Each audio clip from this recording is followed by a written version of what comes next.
Sebuah kisah yang berlatar di masa depan yang tak jauh dari masa sekarang, di mana seorang ilmuwan sedang melakukan eksperimen tak biasa demi menyembuhkan putrinya yang mana selama ini bertahan hidup berkat mesin life support. Di dalam fasilitas tersebut juga terlihat reptil-reptil yang bermutasi, berlari ke sana kemari. Sang ilmuwan hanya mengabaikan, diduga akibat suatu insiden pembunuhan yang dilakukan si ilmuwan terhadap asistennya demi menjaga kerahasiaan penelitian. Tak lama berselang, para petugas keamanan datang menyerbu untuk menangkap si ilmuwan karena diketahui bahwa ada ratusan orang yang meninggal dunia akibat eksperimen biadab yang dilakukan. Si ilmuwan mengaku bahwa eksperimennya berhasil karena dia telah mencobanya sendiri. Namun ketika mencoba menyuntikkan serum tersebut ke putrinya, para petugas pun terpaksa melepaskan tembakan, lalu tiba-tiba saja terjadi gempa yang sangat dahsyat.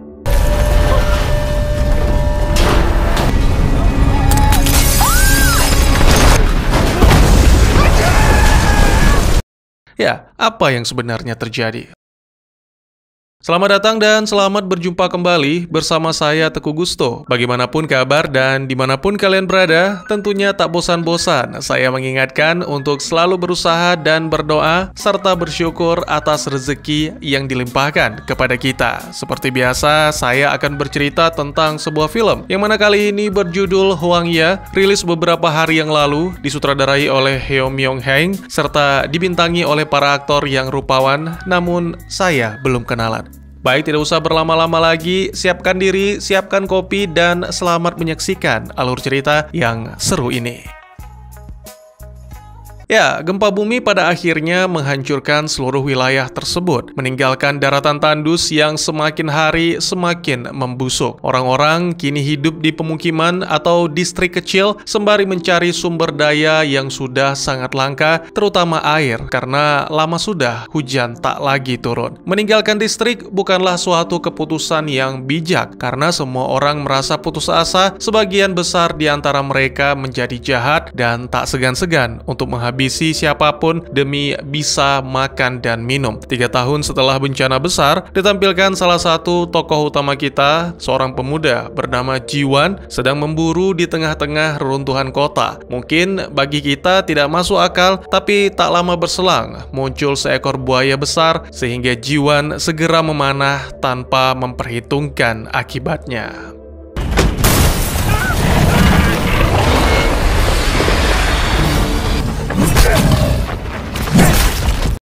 Beruntung bantuan datang dari paman pemberani dan gagah perkasa. Dengan belatinya, dia menyembelih buaya tersebut dan mengatakan bahwa hewan itu akan menjadi santapan yang nikmat. Beberapa waktu kemudian, terlihat Ji-won dan paman yang juga tokoh utama bernama Nam-san berada di distrik yang diberi nama Bus, membuka lapak untuk menukar sepotong demi sepotong daging buaya dengan barang-barang berharga atau makanan lain milik warga. Seorang gadis manis bernama Suna bersama neneknya Yeon-sun menghampiri, mengucapkan terima kasih kepada Nam-san karena telah menyelamatkan Suna 3 tahun yang lalu. Dan selain itu, Suna juga menyerahkan gambar yang begitu indah menurut Nam-san, sehingga layak untuk ditukar dengan sepotong daging.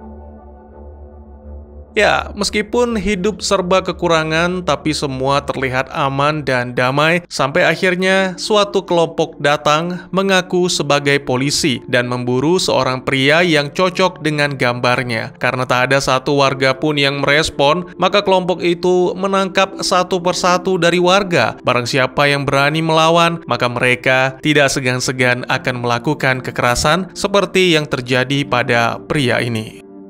너 경찰 맞아? Pemimpin kelompok itu tak sengaja menatap Suna, yang mana segera membuatnya terpesona karena sangat jarang menemukan gadis cantik pasca bencana terjadi. Namun karena menolak, lagi-lagi kelompok penjahat itu melakukan kekerasan, bahkan tak peduli meskipun itu wanita dan orang tua. Melihat hal ini, tentu saja Ji-won tidak tinggal diam dan segera menerjang. Sayangnya dia dikeroyok sehingga mau tidak mau Nam-san pun harus turun tangan.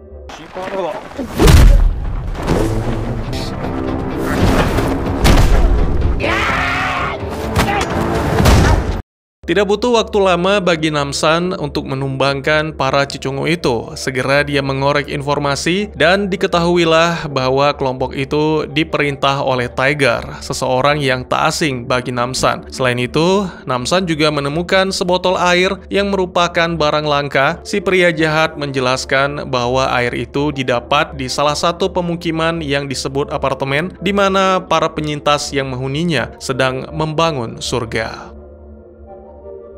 Saat mendengar nama Namsan, para penjahat pun segera berlari ketakutan. Beberapa waktu kemudian, kelompok lain datang mendekati Suna dan Yeonsu. Terlihat pakaian mereka benar-benar rapi dan sepertinya berpendidikan. Mereka mengaku berasal dari apartemen dan menjelaskan maksud serta tujuan kedatangan adalah mengajak keluarga-keluarga yang memiliki anak-anak remaja untuk bergabung demi mendapatkan perlindungan. Karena remaja sangat penting bagi masa depan. Demi neneknya, Suna pun dengan senang hati menerima ajakan tersebut. Namsan dan Jiwan juga mendukung keputusan Suna dan berharap suatu hari nanti mereka bisa berkunjung ke sana. Saat malam, ditampilkan Suna dan Yeonsu berjalan bersama para penyintas lain menuju ke apartemen. Ketika melihat seseorang bergerak di depan, semuanya pun diminta untuk bersiaga. Untungnya, yang ada di hadapan juga tim perekrut yang sama-sama kembali ke apartemen. Dalam perjalanan, Suna berkenalan dengan gadis seusianya bernama Juye. Keduanya berbagi pengalaman tentang kehidupan pasca bencana besar. Diketahui bahwa selama ini Juye bertahan hidup di bunker bawah tanah dan harus tetap aktif bergerak, jika tidak maka dia dan kelompoknya akan menjadi makanan tikus. Beberapa waktu kemudian, Yeonsu mulai terlihat kelelahan, sama halnya dengan seorang pria tua dari keluarga lain. Salah satu dari perekrut yang mengaku sebagai guru menyarankan agar Yeonsu dan pria tua untuk memisahkan diri dari kelompok. Kemudian, dua orang petugas diminta mengantar para lansia ke pos kesehatan terdekat untuk selanjutnya dijemput dengan menggunakan mobil. Tak lama berselang, kejanggalan mulai dirasakan oleh Suna karena tidak jauh dari sana terlihat kendaraan-kendaraan sudah menunggu, yang mana seharusnya mereka bisa saja mengikut sertakan para lansia. Seorang tentara yaitu Sersan Kwon mengabaikan komentar tersebut, lalu pada momen ini Suna memperhatikan sesuatu yang aneh yang ada di belakang telinga pria itu. Sementara itu, Yeonsu dan seorang pria tua ternyata dibawa melewati reruntuhan dan sama sekali tidak ada pos di sana. Tiba-tiba saja, pria tua didorong ke jurang, lalu Yeonsu ditikam dengan kejam. Kebetulan, Namsan dan Jiwan sedang berburu di wilayah tersebut dan tentunya langsung bertindak setelah melihat apa yang dilakukan terhadap Yeonsu. Namsan lagi-lagi mengeluarkan kemampuan bertarungnya yang luar biasa sehingga hanya dalam hitungan menit, dua petugas jahat itu berhasil dihabisi. Namun, sangat mengejutkan.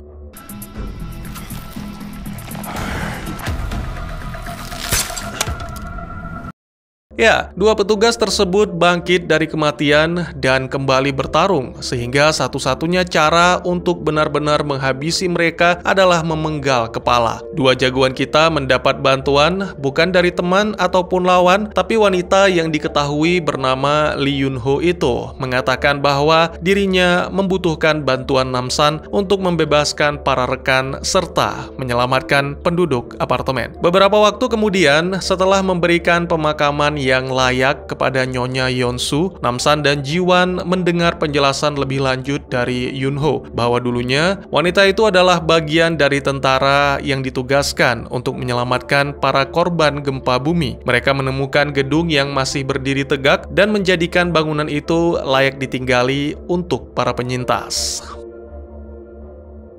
Pada suatu hari, datanglah seorang pria yang juga korban gempa bernama Yang Gi-soo. Dia mengaku sebagai dokter, yang mana tentunya sangat dibutuhkan oleh semua orang. Namun beberapa hari kemudian, pria itu segera menunjukkan keburukannya. Para orang tua mulai mengeluhkan remaja-remaja yang hilang setelah Gi-soo memisahkan mereka dengan alasan bersekolah. Yun-ho pun menyampaikan keluhan tersebut. Namun Sersan Kwon dan anggota tentara yang lain diketahui secara diam-diam diam-diam bekerja sama dengan Gisu untuk menjalankan sebuah eksperimen yang katanya menjadi satu-satunya harapan umat manusia. Tentu saja Yunho tidak bisa menerima, namun apa daya, semua tentara memihak kepada Gisu, sehingga Yunho memutuskan mundur untuk sementara waktu.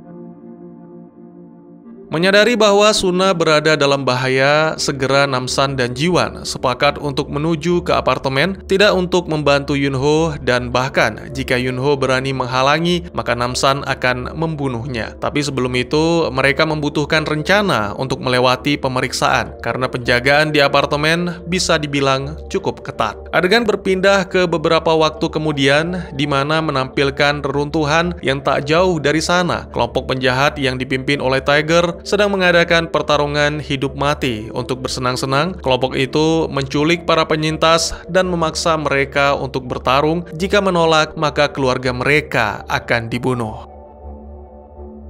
Pertarungan kali ini berlangsung kurang seru, sehingga Tiger yang merasa tidak puas terlibat adu mulut dengan ketua geng lain. Ketika suasana semakin memanas, terjadilah pertarungan antar geng yang cukup ganas. Satu persatu anggota geng tumbang, tapi tak ada yang berhasil mendaratkan pukulan kepada Tiger. Tak lama berselang, Namsan tiba dan segera menyatakan tujuannya adalah untuk mencari Tiger. Ternyata Namsan dan Tiger adalah sama-sama petinju dan telah lama menjadi rival dalam olahraga tersebut. Segera Tiger mengajak ketua geng lain bergabung untuk menyerang Namsan, dan jika berhasil, maka Tiger akan menyerahkan beberapa anak buahnya untuk dijadikan budak.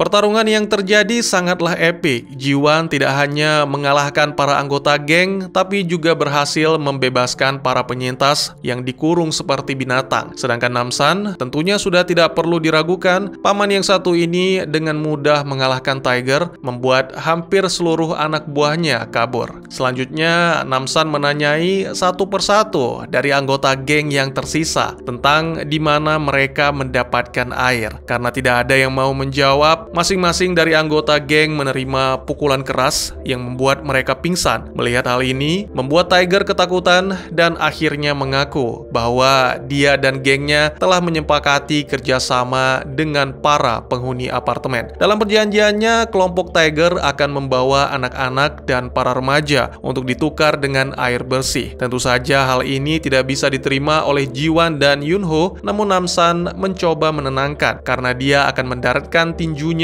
ke wajah Tiger. 한숨 자. Sementara itu, Suna dan para penyintas lain akhirnya tiba di apartemen dan terkejut mendapat sambutan yang cukup hangat dari para penghuni lama. Seperti yang dikatakan oleh Yunho, tempat itu benar-benar tertata dengan baik dengan para tentara yang berjaga di mana-mana. Selain itu, mereka juga memiliki panel surya untuk menghasilkan daya listrik dan bahkan ada perkebunan kecil untuk menanam sayuran. Tak lama kemudian, Gisu datang memperkenalkan dirinya sebagai pemimpin di sana dan segera membagikan beberapa botol air bersih kepada pendatang baru. Hanya Suna yang tidak meminum karena berencana untuk menikmati bersama Yeonsu. Selain itu, para pendatang baru segera mendapatkan unit. Suna sangat terkejut ketika memasuki unit yang ternyata benar-benar bersih dengan air yang cukup untuk mandi dan bahkan juga tersedia pakaian yang layak.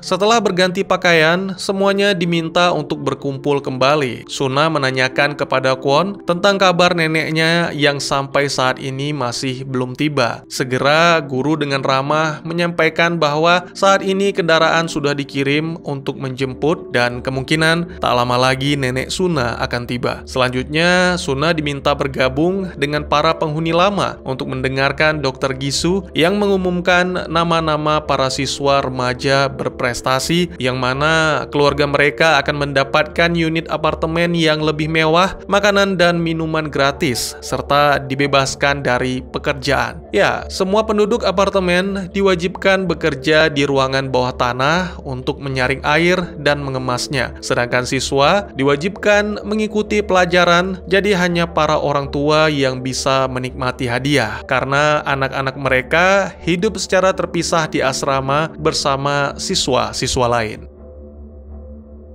Setelah itu ditampilkan Kwon yang sedang menikmati seekor tikus sembari mendengarkan laporan dari guru kepada Dr. Giso bahwa Suna dan Juye memiliki tubuh yang sehat dan sepertinya sangat cocok untuk eksperimen. Beberapa waktu kemudian, guru pun membawa kedua gadis yang dimaksud ke depan kelas memperkenalkan mereka kepada murid-murid yang lain. Suna sempat terdiam karena terkejut melihat kondisi remaja seperti orang sakit dan memiliki bekas luka di belakang telinga mereka. Sejak saat itu, Suna pun mulai waspada, apalagi saat guru menjelaskan tentang betapa lemahnya tubuh manusia sehingga harus berevolusi agar bertahan tanpa air. Semua murid pun mulai menyerukan nama Gisu sebagai satu-satunya pahlawan dan penyelamat mereka. Lalu saat makan siang, semuanya mendapat makanan, serta tentu saja sebotol air yang wajib diminum. Hal ini juga ditegaskan oleh Gisu yang tak lama kemudian hadir di kelas. Suna lagi-lagi menanyakan tentang neneknya sehingga membuat Gisu kesal dan memerintahkan guru untuk menjelaskan. Di mana kali ini wanita itu mengabarkan bahwa nenek Suna sedang sakit, jadi harus dirawat terlebih dahulu baru bisa dibawa ke apartemen. Adegan kemudian menampilkan Gisu yang menyuntik Kwon dengan serum terbaru. Kwon mengungkapkan kekhawatiran terhadap dua anak buahnya yang masih belum juga kembali, serta berharap setiap orang bisa membawa serum yang sama untuk berjaga-jaga. Namun Gisu menolak dengan alasan yang tidak jelas dan meminta Kwon untuk kembali bertugas. Tak lama setelah ditinggal Kwon, terungkap bahwa Gisu masih berusaha untuk menyembuhkan putrinya, yang mana itu menjadi alasan utama mengapa dia masih melanjutkan eksperimen gila. Kembali ke Suna yang malam itu nekat meninggalkan kamar untuk menyusuri sekitar gedung. Dengan lihai dia bersembunyi bahkan di tempat yang cukup ekstrim agar tidak tertangkap. Sementara itu, di ruang bawah tanah, tentara mengumumkan bahwa shift telah berakhir sehingga para pekerja akan diganti. Khawatir dengan putrinya, orang tua Juye menagih janji yang mana guru mengatakan bahwa mereka boleh bertemu Juye setelah bekerja. Tentara yang bingung hanya bisa mengelak sampai akhirnya nyaris terjadi keributan. Tak lama berselang, segera Dr. Gisu datang untuk menenangkan dan mengajak orang tua Juye ke ruangannya. Kembali ke Suna yang kini sudah berada di ruangan Gisu. Gadis itu melihat beberapa catatan dan menemukan bahwa Gisu telah melakukan eksperimen dengan menggunakan DNA reptil demi mendapatkan kemampuan regenerasi. Percobaan pertama dilakukan terhadap remaja dan anak-anak dan semuanya meninggal dunia. Ketika masuk lebih dalam, alangkah terkejutnya Suna saat menemukan Juye yang terhubung dengan selang. Sayangnya, belum sempat berbuat apa-apa, Suna mendengar ada yang datang sehingga harus segera bersembunyi. Orang tua Juye seketika panik saat melihat anaknya terbaring dengan alat-alat aneh. Gisu pun mencoba menjelaskan bahwa semua ini demi kebaikan Juye sendiri, sama seperti yang dia lakukan terhadap putrinya. Tentu saja melihat pemandangan mengerikan tersebut membuat orang tua Juye marah sehingga terjadilah pertengkaran yang mana membuat Dr. Gisu lengah. Juye yang terabaikan tiba-tiba mengalami kejang. Gisu berusaha sebisa mungkin untuk mempertahankan, namun semua sudah terlambat. Juye yang malang pun akhirnya menghembuskan nafas terakhir. Bukannya merasa menyesal, Gisu malah marah dan dengan kejam menghabisi ayah Juye. Sedangkan ibu Juye yang ketakutan mencoba melarikan diri, namun segera ditembak oleh Kwon. Sialnya setelah momen mengerikan itu, Gisu menemukan Suna dan memutuskan untuk menjadikannya sebagai subjek uji coba berikutnya. Sembari mempersiapkan semuanya, pria gila itu menjelaskan bahwa ia menggunakan para remaja sebagai subjek karena kelenjar pituitari mereka menghasilkan zat yang dibutuhkan dan diubah menjadi serum dengan campuran air yang selama ini dikonsumsi. Sementara itu, kembali ke tokoh utama kita, yaitu Paman Namsan dan kelompoknya yang tiba di pintu gerbang apartemen. Diketahui bahwa mereka datang bersama dengan kelompok Tiger. Saat dihampiri petugas, Tiger berbicara mengaku membawa orang-orang yang diminta. Namun si tentara mengatakan bahwa ini bukanlah jadwal yang seharusnya dan mulai curiga dengan orang-orang yang dibawa di belakang. Menyadari situasi tidak aman, akhirnya Namsan pun bertindak.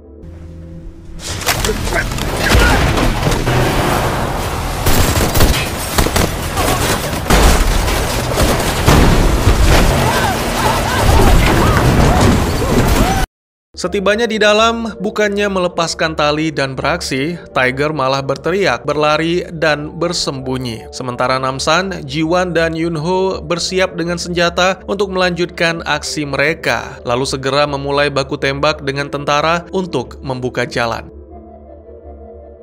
Selanjutnya, mereka menuju ke tempat yang terbengkalai yang mirip seperti penjara. Di sana akhirnya Yunho bertemu dengan rekan-rekan seperjuangan, namun sangat disayangkan, mereka tak lagi sama. Para prajurit itu telah bermutasi menjadi makhluk yang bisa dibilang seperti zombie.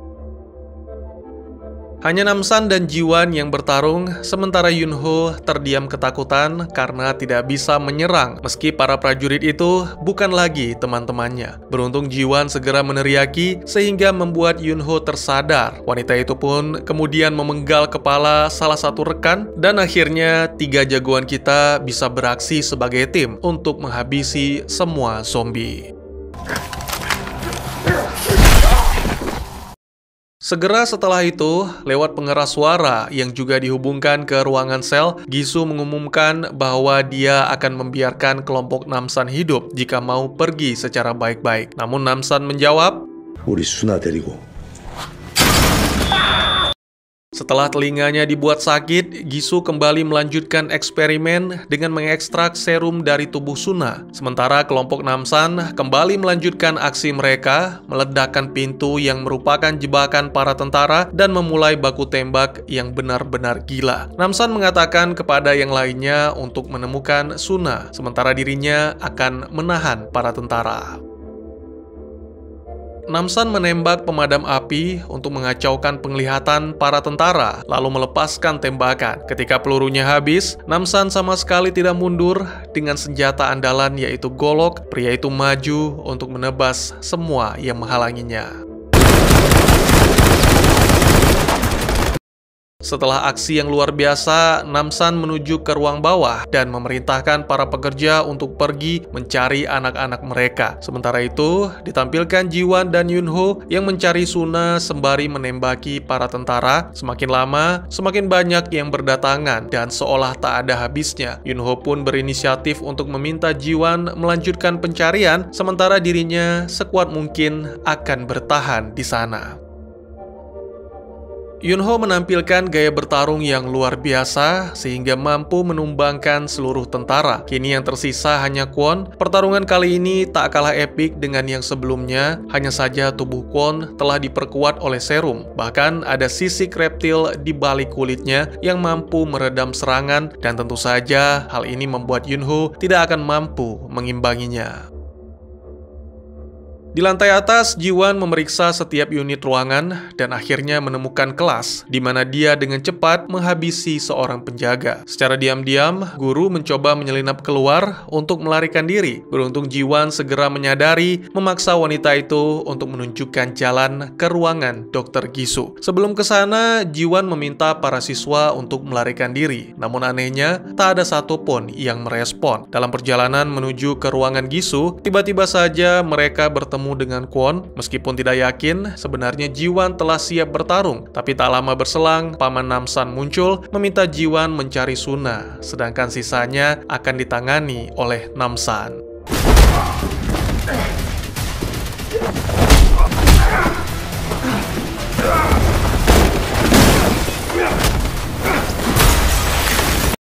Sementara itu, di laboratorium, Gisu menyuntikkan serum baru ke tubuhnya yang membuat dokter itu merasakan sesuatu yang aneh dan kondisi tubuhnya semakin memburuk. Pada momen ini, Suna mengakui bahwa dirinya sama sekali tidak meminum air yang disediakan di apartemen. Merasa marah, Gisu pun mencoba menyerang Suna. Beruntung Jiwan datang tepat waktu dan segera mengamankan. Kemudian Gisu memerintahkan guru dan seorang prajurit untuk memasukkan putrinya ke dalam koper, sembari dirinya menyiapkan tabung-tabung berisi serum. Kembali ke Namsan yang sedang bertarung dengan Kwon. Pada akhirnya, Kwon dilempar keluar jendela dan kini sersan itu bergantung pada lengan Namsan, menegaskan bahwa dirinya tidak akan mati. Apa yang dikatakan Kwon tidak salah, sehingga dengan menggunakan pecahan kaca, Namsan melakukan sesuatu yang brutal untuk memisahkan kepala dan tubuh Kwon.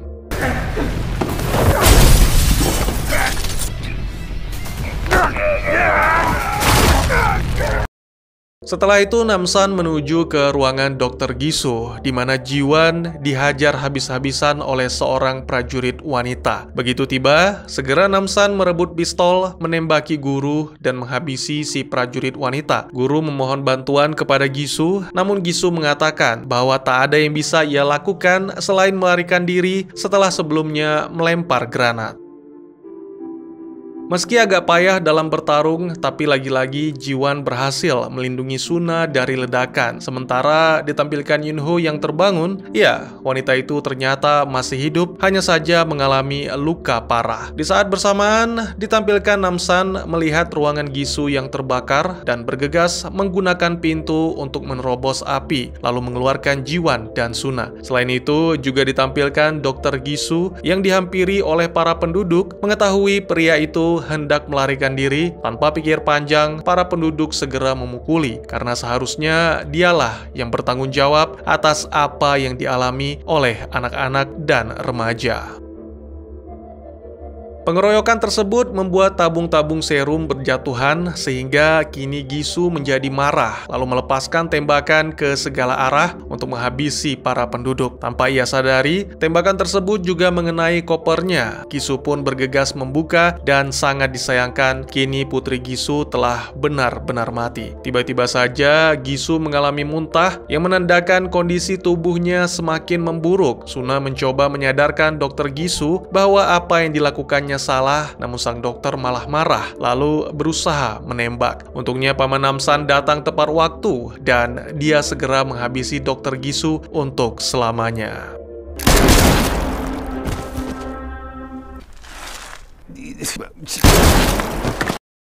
Seketika langit menjadi mendung, yang mana itu suatu pertanda baik karena tak lama kemudian hujan pun turun membuat semuanya bersorak gembira karena kini mereka bisa mendapatkan air. Film pun ditutup dengan menampilkan Yunho yang memutuskan untuk menetap di apartemen demi membantu para warga membangun kembali. Sedangkan Namsan, Suna, dan Jiwan kembali ke distrik bus. Dalam perjalanan mereka singgah di makam Yeonsu, di mana Suna mengucapkan selamat jalan kepada neneknya. Lalu ditampilkan juga beberapa hari kemudian, Namsan telah memulai kegiatan seperti biasa di distrik bus sebagai pemburu dan tukang daging. Jiwan dan Suna mencoba menjodohkannya dengan seorang wanita pesolek, tapi sepertinya paman tidak begitu tertarik. Dan tamat. Ya, judul lainnya adalah Badland Hunters, sebuah film distopia penuh aksi yang mengeksplorasi bagaimana para penyintas bertahan hidup menghadapi kenyataan di atas daratan Korea yang hancur. Tentu saja tujuan utamanya adalah menghidupkan atau mungkin lebih tepatnya menyembuhkan putrinya. Karena seperti yang kita lihat di awal film, dan bahkan ketika tubuhnya hanya tersisa setengah, putri Gisu sebenarnya masih hidup. Ya, Dr. Gisu menyimpan tubuh putrinya selama bertahun-tahun di dalam wadah kriogenik, berharap akan menemukan cara tidak hanya untuk membangunkan, tapi juga menjaga agar kondisi putrinya tetap stabil. Maka inilah sebabnya Dr. Gisu Gisu ingin menciptakan bentuk kehidupan baru, sesuatu yang tidak terlalu membutuhkan makanan dan minuman untuk bertahan hidup. Dia yakin makan dan minum adalah sesuatu yang membatasi manusia. Oleh karena itu, Dr. Gisu mencoba menggabungkan materi genetik hewan reptil dengan DNA manusia. Seperti yang disinggung di awal film, penelitian tersebut membutuhkan puluhan atau bahkan ratusan subjek percobaan. Ini menjelaskan mengapa Gisu dan militer membuat rencana yang sangat jahat di mana orang-orang akan bergabung dengan kelompok mereka untuk mendapatkan makan dan minum tanpa menyadari bahwa mereka, atau lebih tepatnya anak-anak remaja mereka, dijadikan kelinci percobaan. Para remaja dipisahkan dari orang tua dan sebagian besar dari mereka tidak pernah kembali. Tapi dokter masih terus melanjutkan eksperimen gila berkat para tentara yang selalu melindunginya. Tidak jelas apa yang menyebabkan putri Dr. Gisu berada dalam kondisi tersebut, tapi entah bagaimana dia berhasil bertahan meski hanya tersisa setengah badan. Saya pikir usia putrinya menjelaskan mengapa eksperimen hanya bisa dilakukan pada remaja yang berusia sekitar 18 tahun. Selain kelenjar pituitari, dokter juga membutuhkan organisme sehat yang sesuai dengan putrinya. Meskipun Badland Hunters bukan film zombie, tapi saya pikir beberapa subjek Dr. Gisu dapat dianggap sebagai zombie karena mereka tidak bisa mati, tidak bisa mengingat siapapun, dan hanya memiliki insting pemangsa yang mana konsep ini sangat cocok dengan zombie. Ya, sebagian besar rekan Yunho telah menjadi zombie reptil sehingga membuat wanita itu tidak punya pilihan selain menghabisi semuanya demi membebaskan mereka dari penderitaan. Film ini menciptakan suatu perbandingan yang menarik antara dokter Yang Gisu dengan paman Namsan. Keduanya sama-sama kehilangan putri pada saat yang bersamaan dengan dimulainya bencana apokaliptik. Sementara Yang Gisu menolak gagal dan merenggut nyawa orang dalam upaya mengalahkan kematian, Namsan malah terlalu menyalahkan dirinya sendiri atas peristiwa tersebut dan tidak dapat melangkah maju. Cara pandang mereka yang berbeda memaknai apa yang terjadi di Badland Hunters, di mana penembakan yang dilakukan tanpa ragu oleh Namsan menjadi sangat berarti karena Namsan tak ingin lagi merasa kehilangan seperti sebelumnya, sehingga menghabisi Gisu adalah suatu tindakan yang tepat. Selain itu, film ini juga menyoroti tentang pentingnya kehidupan bermasyarakat, meskipun kecil, tapi cukup mengajarkan kita untuk selalu peduli sesama, bukan hanya mementingkan diri sendiri. Seperti film pertamanya, Concrete Utopia, Badland Hunters mengeksplorasi sejauh mana manusia mampu bertindak untuk bertahan hidup. Beberapa tokoh bertahan hidup dengan cara yang baik, seperti Namsan. Dia memburu hewan untuk dijual dengan harga yang wajar sebagai makanan, sementara yang lain sebaliknya, berusaha bertahan hidup demi kepentingan pribadi. Mereka yang bekerja pada Dr. Gisu percaya akan diberikan kehidupan abadi dengan kemampuan super, tidak peduli berapa banyak orang yang menjadi korban. Ya, film ini adalah sebuah semangat baru untuk membangun kehidupan baru yang lebih baik serta menentang ketamakan dan keserakahan. Seperti yang saya ceritakan, ending film ini cukup menghibur, di mana Jiwan dan Suna menggoda Namsan untuk dijodohkan dengan seorang wanita pesolek. Sama sekali tidak ada tanda-tanda akan sequel, yang berarti Badland Hunters 2 mungkin belum direncanakan. Namun mengingat film ini adalah sequel yang berdiri sendiri dari film Concrete Utopia, bukannya tidak mungkin film ketiga dalam franchise ini juga menceritakan kisah baru dan memiliki sedikit hubungan dengan film sebelumnya. Bagaimana menurut kalian?